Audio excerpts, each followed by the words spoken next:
এই পৃথিবীতে দু ধরনের মাইন্ডসেটের মানুষজন দেখা যায়, একটা হচ্ছে উইনার্স মাইন্ডসেট আর একটা হচ্ছে লুজার্স মাইন্ডসেট। উইনার্স মাইন্ডসেটের মানুষজন হচ্ছে তারা যারা লাইফে হাজার বাধা বিপত্তি আসার পরেও সেটাকে সাকসেসফুলি কীভাবে ডিল করতে হয় সেটা জানে।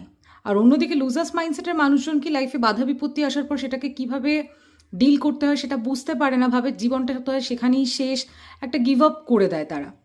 এবার উইনার্স মাইন্ডসেট নিয়ে অনেকেরই একটা ভ্রান্ত ধারণা রয়েছে যে তাকে বোধহয় ভীষণ একটা অসাধারণ ব্যক্তিত্বের অধিকারী হতে হবে তবেই সেই ধরনের মাইন্ডসেট ডেভেলপ করতে পারবে, এরম কোনো কথা নেই। উইনার্স মাইন্ডসেট যে কোনো মানুষই ডেভেলপ করতে পারে। হ্যাঁ, তার জন্য একটা ইম্পর্টেন্ট ফ্যাক্টর কি, তোমার লাইফে একটা গোল থাকতে হবে, সেই অনুযায়ী তোমাকে স্ট্র্যাটেজি প্ল্যান করতে হবে, তবেই তুমি তোমার ডিজায়ার্ড গোলটাকে অ্যাচিভ করতে পারবে। একটা সাধারণ এক্সাম্পল আমি দিচ্ছি। ধরো একটা মানুষ যে কিনা অফিসে যায়, সকালবেলা সে ঘুম থেকে উঠছে, অফিসে যাচ্ছে, অফিস থেকে ফিরছে, ইভিনিংয়ে তার কোনো কাজবাজ থাকলে করছে, আবার খাচ্ছে, ঘুমিয়ে পড়ছে।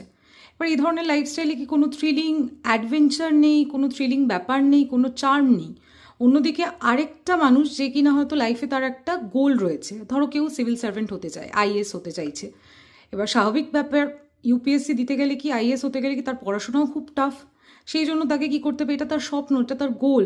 এবার সে সেটা নিয়ে স্টাডি করবে, বুঝবে, জানবে যে কতটা তাকে হার্ডওয়ার্ক বা এফোর্ট পুট করতে হবে এই ব্যাপারটাতে, সে সেইভাবে স্ট্র্যাটেজি প্ল্যান করবে। তবে কি এই যে স্ট্র্যাটেজি প্ল্যান করার পরে কি সে সাকসেসফুল হয়ে যাবে? একদমই নয়। সে কি করবে, তার লাইফেও সেটব্যাকস আসবে, তার এই সময়গুলোই তো টেস্ট তার, যে সে কীভাবে বাধা বিপত্তিগুলোকে অতিক্রম করতে পারে। একবারে নিশ্চয়ই সাকসেসফুল হবে না, দুবার তিনবার এরম করে করে হয়তো অনেকগুলো অ্যাটেম্পট সে দেবে, ফেল করবে, কিন্তু সে কি এগিয়ে যাবে। আর কি বলতো, মানুষের যখন টাফ টাইম আসে না, তখনই কিন্তু তার আসল ক্ষমতাটা বোঝা যায়। যত মানুষের জীবনে টাফ টাইম আসবে তত কি সেই সময় তার রিয়েল আইডেন্টিটি বোঝা যাবে, তার উইনার্স মাইন্ডসেটটা সেই সময় আইডেন্টিফাই হবে। তাই লাইফে সেটব্যাকস আসলে ভয় পেও না, সেটাকে কিভাবে অতিক্রম করবে সেইভাবে সুন্দরভাবে শান্ত হয়ে স্ট্র্যাটেজিক হয়ে সেই দিকে এগিয়ে চলো। ভাবো তোমার লাইফে এই সময়টা এসছে মানে তোমার গ্রোথের সময় এসে গেছে।